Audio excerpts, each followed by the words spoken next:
I'm a dad before a coach. Everything I do for my family. Part of that is making sure my family has a safe place to live. When it comes time for you to find a home for your family, I only trust a team that I know has your best interest at heart. That team is Southeast Mortgage. They are Georgia grown and have served this great state for over 27 years. When it comes time to finance your home, choose Southeast Mortgage, the official home loan lender of the Georgia Bulldogs.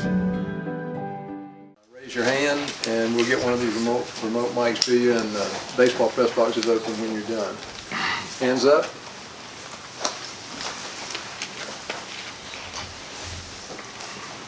Kirby, we talked yesterday about Jalen being banged up. Who are those defensive linemen you guys are counting on this week with Jalen being banged up? Really the same ones. I mean, Jalen's been out for a while, right? So Nas, Zai, Bear, Bill Norton, Jonathan Jefferson, Warren Brinson.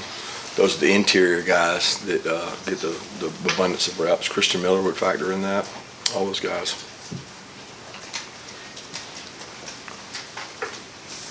We're getting a chance to catch up with Tyke. I asked you about it a little bit the other day, but what can you tell us about it? It looks like on his Twitter feed, that kind of stuff, he loves representing Philadelphia, where he's from, and obviously he had a great career going at West Virginia.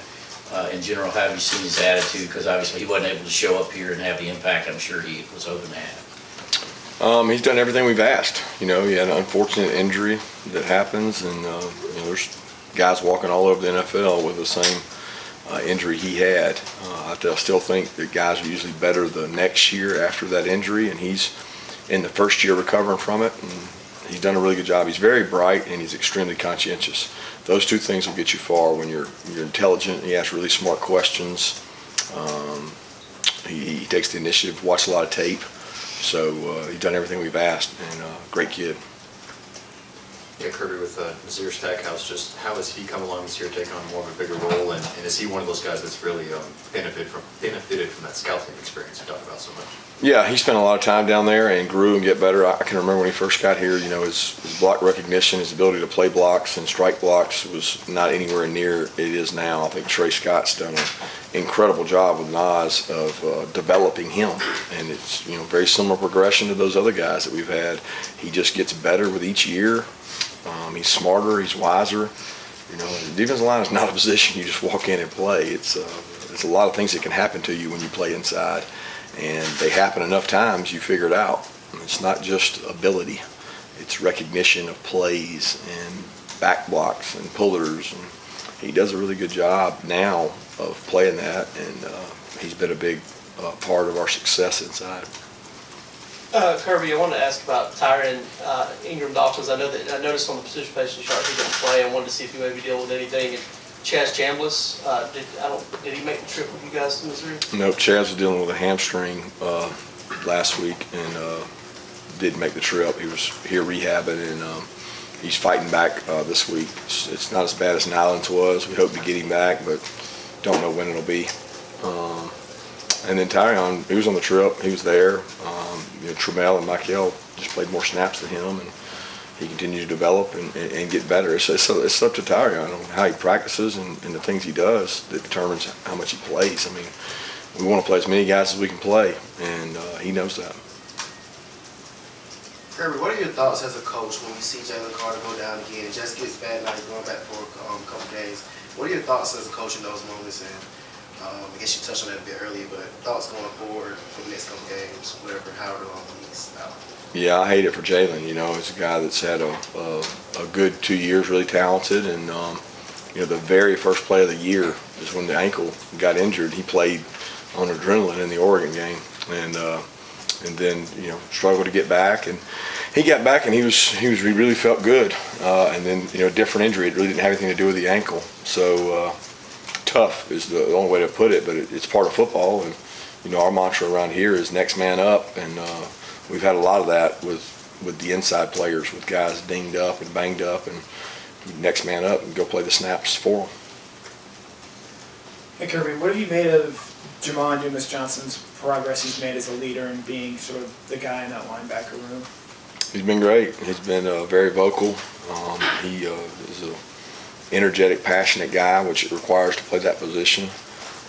He directs his energy usually in the right way, and that's a big part of being a young player is understanding how and when to apply your energy. And I think he's done a good job of that, and he'll continue to. He's a good football player. What is it like to have such a young player like Malachi Starks that can make the plays that he's been doing, and what do you expect from him moving forward? It's great to have a young guy because you got him to develop him, but it's a work in progress. There's things that happen with Richard LeCount, Lewis Seen, all those guys that have played. I go back to the number of mistakes they have to make before they get it right. Malachi's not really any different. I mean, he makes mistakes each and every practice, and he keeps chopping. He keeps getting better. He doesn't let one mistake get him down. I think he's come to the realization that you're going to make mistakes, and don't make them twice, and learn from them. And I'm really proud of his maturation process, and I think he's going to be a leader for us as he grows confidence.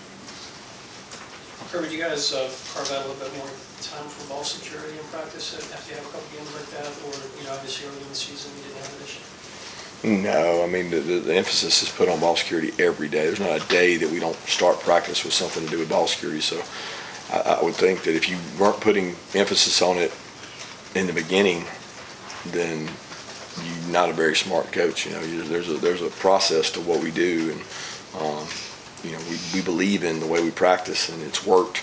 So a lot of it is on the individual to carry it, and we might scream and yell at the scout team to strip it more and try to create more contact for a guy, but we don't change the drills we do, no. Kirby, Auburn's kind of been a fast starting team. I guess his last 5 SEC losses, they've actually led every team by double digits, including LSU. What do you make of that upside ceiling for Auburn, and how do you explain kind of that dynamic we've seen out of that program? Don't know how to answer that. I don't know the game. Only games I'm relevant to are the ones, this year. After we played them last year, I don't really know what games you're referencing, and I didn't watch them probably. But, this year's games, they have started fast. They obviously started fast on LSU, jumped up on Missouri as well, and good plan, well coached, playing at home. I mean, a lot of things there that factor into that. Kirby, I wanted to ask you about Tate. If I'm not mistaken, it was a very similar injury to what David Marshall had a few years ago, and David's lingered. How's Tate doing with that injury?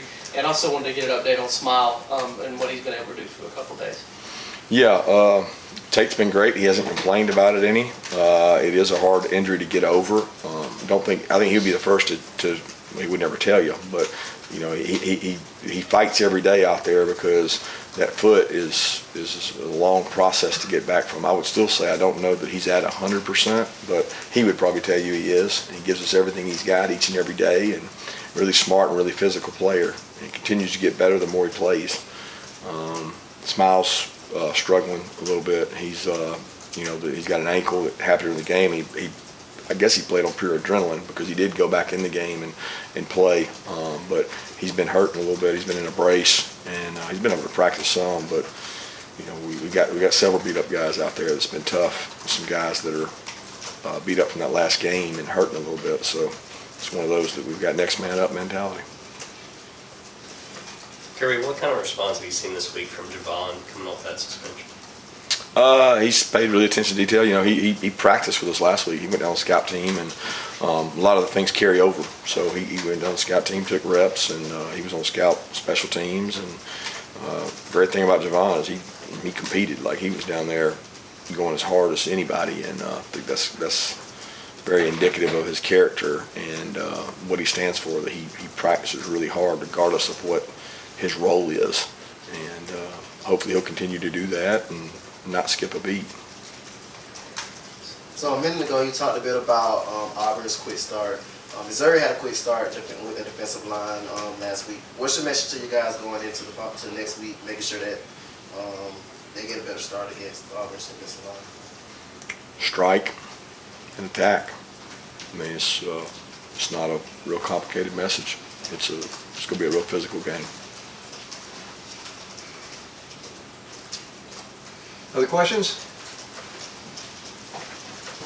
Kirby, consider what happened to Missouri the week before they played you guys. I kind of noticed when Brock was going in with a chance to score right there for that game-winning touchdown, he didn't stick the ball out. He kind of tugged it and fell to the one. What do you guys teach as far as that goes? Never stick it out unless it's fourth down.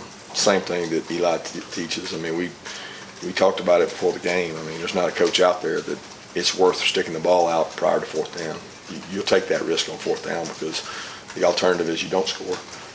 But with another down, you never, ever, ever stick the ball out. I thought the same thing. I thought Brock actually consciously was about to do it and said, maybe this isn't worth it, and didn't do it, but we've had guys do it too, it's not like we're any of us are immune to it. Guys make decisions in the heat of the moment, and you don't want players to do it, but we've done drills here before where you get close and you don't, and Coach Dell does a drill with his players, but at the end of the day, it's a valuable possession of the ball, and you can't afford to lose it.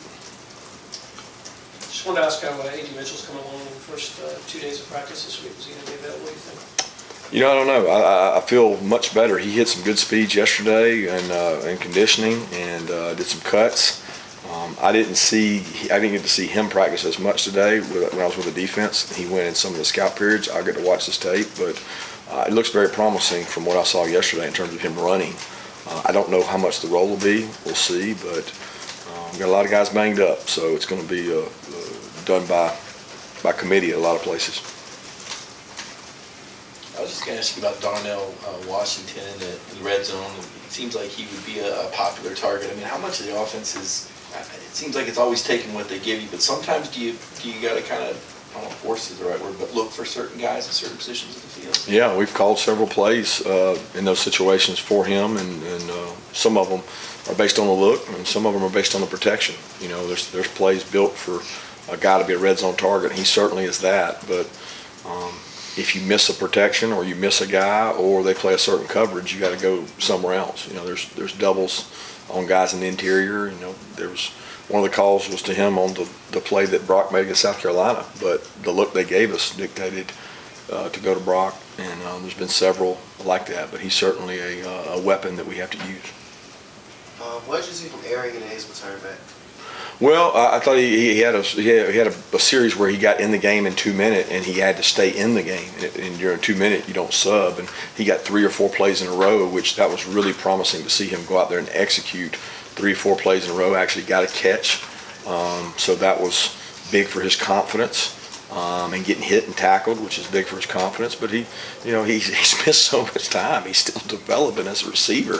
If you could take all the time he's been out, I still think it's greater than the time he's been in since he's been here. And he's raw as a receiver, and he's gotten so much better. And we got to find ways to use his athletic ability.